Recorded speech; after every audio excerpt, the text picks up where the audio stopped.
গত কুরবানির ঈদে রিলিজ পেয়েছিল বাংলা সিনেমা ডার্ক ওয়ার্ল্ড।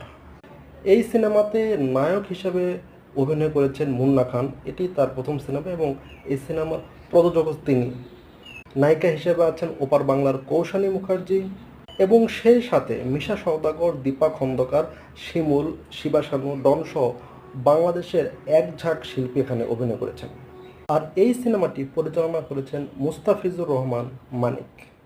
তো এই সিনেমার ট্রেলারে পুরা সিনেমার গল্প বলে দেওয়া হয়েছে, মানে সিনেমার ট্রেলারটা আজাইরাভাবে কাটা হয়েছে। তো এইখানে দেখা যায় যে দীপা খন্দকার এক দুর্ধর্ষ সন্ত্রাসীকে ঢাকায় আনে এবং সে একের পর এক আন্ডারওয়ার্ল্ডের ডনদের হত্যা করে। আর তিনি হচ্ছেন মুন্না খান, যার চরিত্রের নাম হচ্ছে সিরাজ।